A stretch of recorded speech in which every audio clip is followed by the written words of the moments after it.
البدع والأهواء، أهل البدع العقائدية وأهل البدع السياسية. نقول بيننا وبينكم السلف، بيننا وبينكم الكتب، كان فيقول البدع بيننا وبينكم. بسم الله الرحمن الرحيم. الحمد لله حمدا كثيرا طيبا مباركا فيه كما يحب ربنا ويرضى. أشهد أن لا إله إلا الله وحده لا شريك له، وأشهد أن محمدا عبده ورسوله صلى الله عليه وعلى آله وأصحابه ومن تبعهم بإحسان إلى يوم الدين. أما بعد. Indah ya Ibrahim.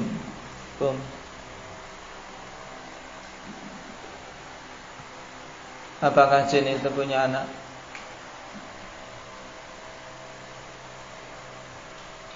Jin punya anak tidak? Baik. Jelas jin memiliki anak, memiliki keturunan. Hal tersebut kita ketahui dari khabar dalam Al-Quran maupun As-Sunnah. Sebagaimana disebutkan dalilnya tadi, wa in qulna lil malaikati isjudu li adama fasajadu illa iblis kana minal jinni fa fasaqa an amri rabbih afatattakhidunahu wa dhurriyyatahu awliya'a min duni wa hum lakum adu. Dan teringat sebuah athar dari Imam Asy-Syafi'i rahimahullahu taala. Nah, hampir serupa dengan ini. Dalam artian ketika ditanya apakah jin punya anak, nah,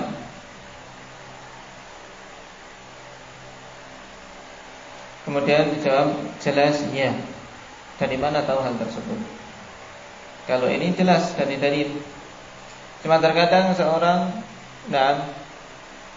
ahmak, dalam artian seorang bertanya tapi tidak mengetahui mana pertanyaan yang berfaedah, mana yang tidak. Nah, di antaranya berhubungan dengan masalah ini yaitu ketika Imam Asy-Syafi'i rahimahullah taala ditanya siapa nama istrinya iblis. Baik, siapa nama istrinya iblis? Gak punya anak banyak. Nah, baik. Jawaban Imam Asy-Syafi'i rahimahullah taala ikhwan fillah. Naam. Tilka nikahun lam ahdurha. Nah, pernikahan itu aku tidak hadir, saya tidak tahu siapa istrinya. Nah, baik. Jadi untuk menjawab pertanyaan orang-orang yang nyeleneh tadi, yang pertanyaan tidak ada faedahnya, ikhwan fillah. Nah, baik, butuh dijawab dengan yang serupa juga. Nah, nama istrinya iblis atau siapa nama anaknya iblis.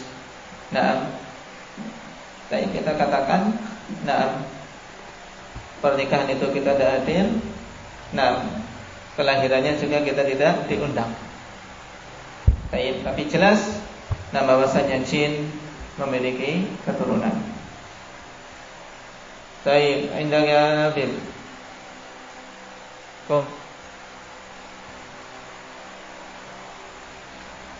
Apakah jin itu hidup terus sepanjang masa?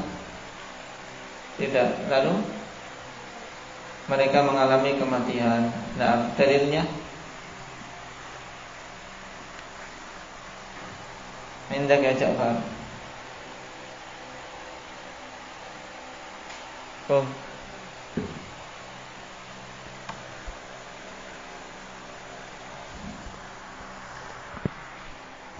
Jadi kalau para jin mengalami kematian, karena kita pun tidak menghadiri jenazahnya, tapi kita yakin mereka mengalami kematian berdasarkan khabar yang sahih.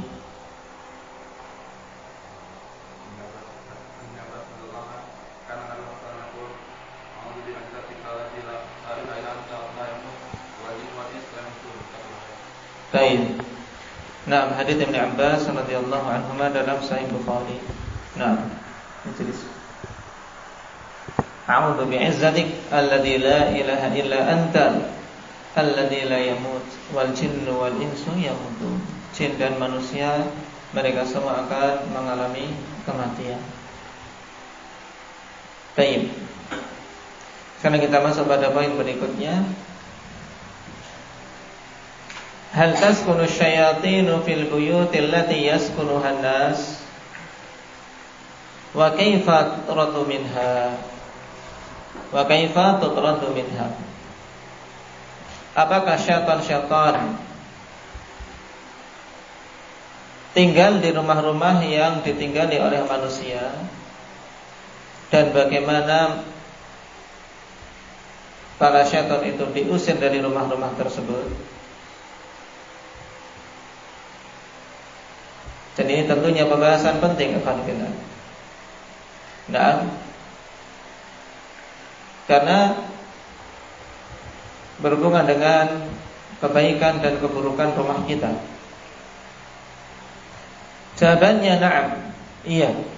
Bahwasanya syaitan-syaitan alhamdulillah mereka terkadang tinggal di rumah-rumah manusia, menyertai mereka, ikut nginep di rumah mereka. Bahkan ada yang tidak sekedar nginep, menjadikan rumah itu sebagai rumah tempat tinggal mereka, wal'iyadzubillah.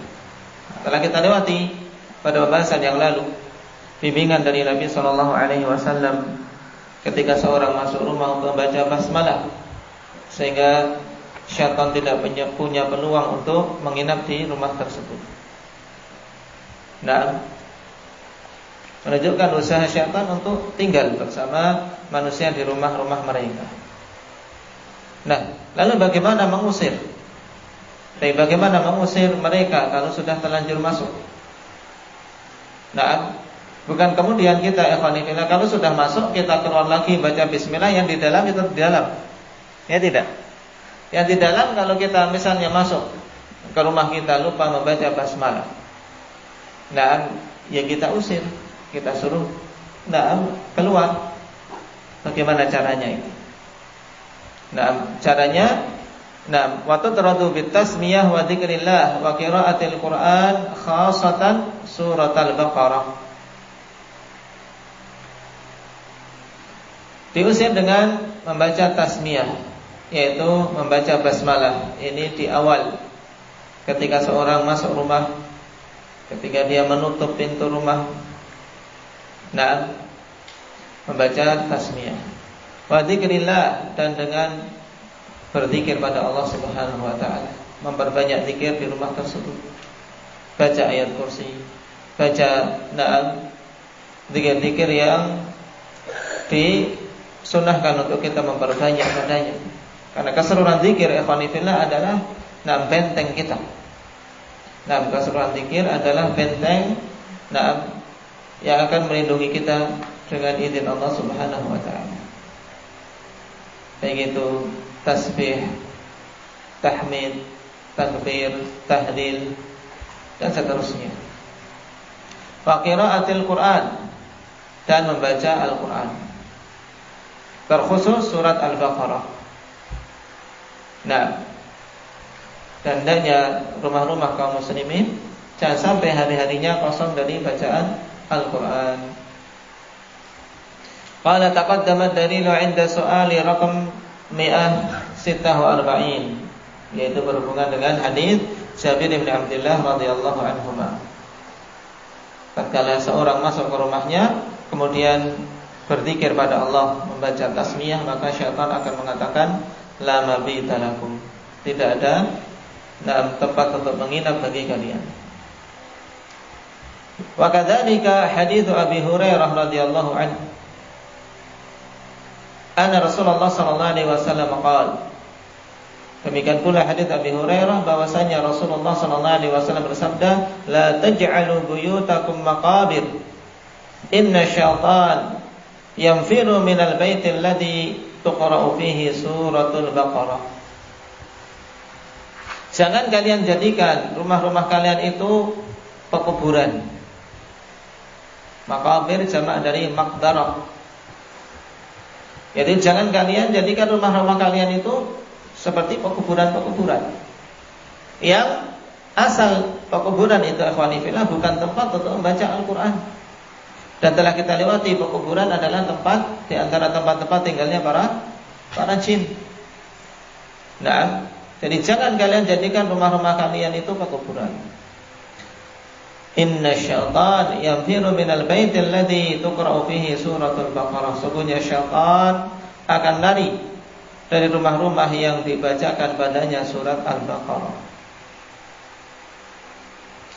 Nah, ini juga perkara penting. Jangan sampai rumah kita tidak pernah kita membaca di dalamnya surat Al-Baqarah. Seorang muslim kalau membuat jadwal untuk hari-harinya minimal sehari setengah juz, maka dalam 2 bulan dia akan mengkhatamkan Al-Quran bi'idznillah azza wa jalla. Membaca tadarus, maka itu khair katsir. Atau menjadikan target untuk setiap hari dia membaca 2 lembar 1 muka atau 1/4 juz. Ya, 2 lembar kemudian ditambah 1 halaman lagi, berarti 1/4 juz. Nah, berarti dalam berapa bulan dia akan khatam? Dalam 4 bulanan akan mengkhatamkan Al-Quran. Maka itu juga kebaikan yang banyak. Buat target. Nah, untuk kita mengkhatamkan Al-Quran di rumah-rumah kita, apalagi para ummahat, para akhwat, untuk memiliki target yang bagus dan mengambil bagian yang bagus dalam qiraatul Quran, sehingga rumah-rumah kita makmur dengan bacaan Al-Quran. Karena sungguh, rumah yang makmur itulah rumah yang hidup, yang makmur dengan ibadah, makmur dengan qiraatul Quran. Adapun yang tidak pernah dibacakan Al-Quran padanya, maka itu seperti kuburan. Seperti kuburan. Dan terkadang kita masuk ke rumah bertamu, terasa rumah ada penghuninya tapi kelihatan gelap, tidak ada cahaya kayak cahaya-cahaya kehidupan padanya. Kenapa? Karena jarang atau bahkan tidak pernah dibacakan Al-Quran. Walaupun rumah mewah tapi terasa tidak nyaman seorang tinggal di situ.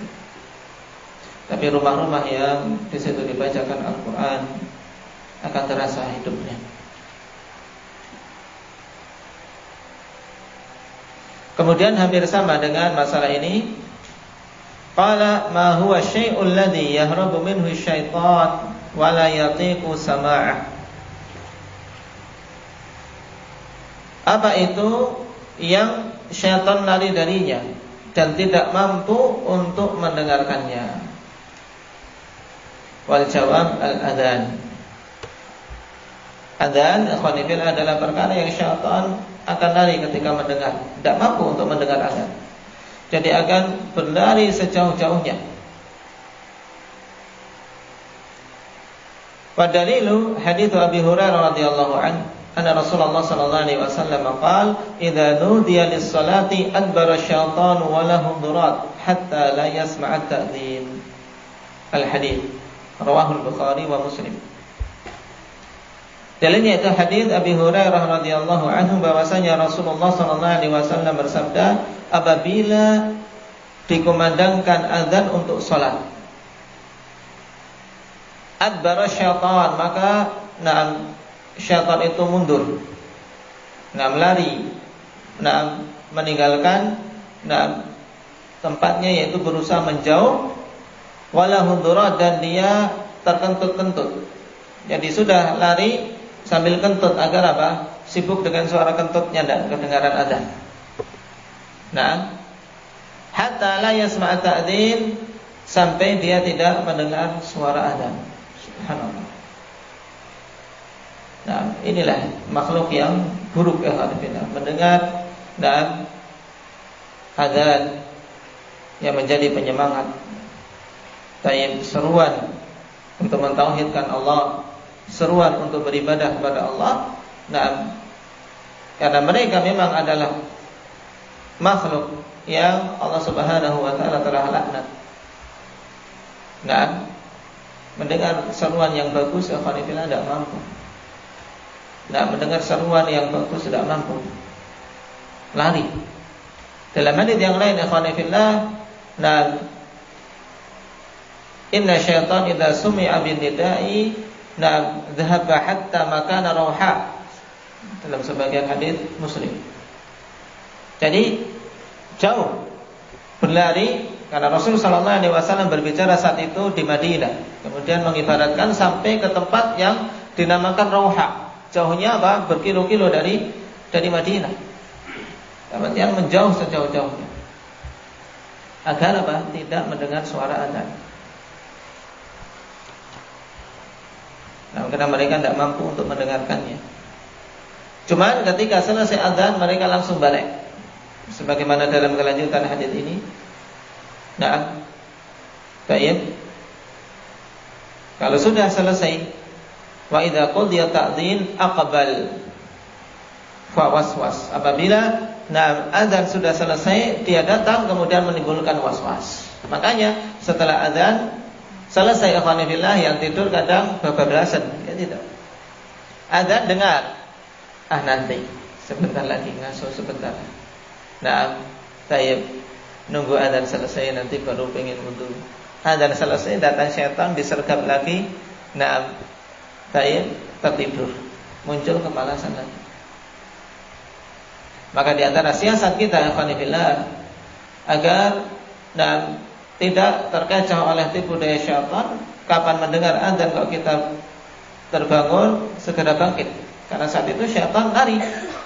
Syaitan lari sehingga kita bangkit. Nah, manfaatkan waktu itu untuk memperkuat diri. Ambil air wudu. Baik, sehingga tidak terkalahkan oleh syaitan dengan godaan-godaan untuk kita malas.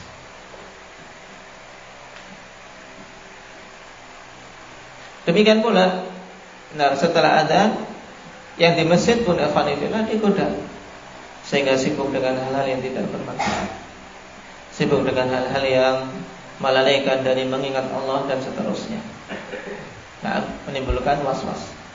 Baru kemudian ketika iqamah dia lari lagi. Iqamah lari lagi. Maka tidak mendengar suara iqamah. Kemudian nanti setelah selesai iqamah datang lagi, menimbulkan was-was di dalam sholat. Diganggu di dalam sholat kita. Lihat, syaitan ikhwanillah, untuk menggoda orang yang sholat ini tidak kenal lelah, ya tidak. Lari, balik lagi, lari, balik lagi. Kita balik ketika mendengar adzan, sekali saja datang ke adzan, memenuhi panggilan adzan. Sekali itu. Kemudian setelah itu pulang, nanti balik lagi. Untuk apa? Untuk menunaikan salat berikutnya. Syaitan untuk satu salat sudah berapa kali bolak-balik? Ya tidak. Maka jangan kalah semangat dengan syaitan. Syaitan semangat untuk menggoda manusia mencari teman sebanyak-banyaknya. Dan itu akan menambah banyak dosa-dosanya. Dari azab yang telah Allah sediakan untuk dia, dan ditambah dengan apa? Azab dikarenakan penyesatan terhadap manusia-manusia yang dia sesatkan. Dan kita dituntut untuk apa? Untuk kokoh datangi. Mereka saja yang jelas akan dihukum semangat sekali untuk menjerumuskan manusia dalam kesesatan. Maka kita harus semangat juga. Lebih bahkan semangat untuk bisa selamat, semangat untuk mengajak manusia mendatangi salat, mengajak anak-anak untuk mendatangi jamaah, atau siapa saja yang kita mampu untuk kita ajak pada kebaikan. Yang itu jelas bahwasanya setiap orang yang menunjukkan kebaikan akan mendapatkan pahala yang semisal.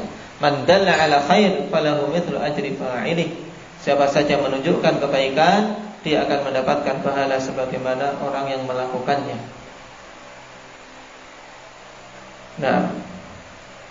Barakallahu fiikum. Nasallallahu ta'ala at-taufiq was-sadad walhamdulillahi rabbil alamin.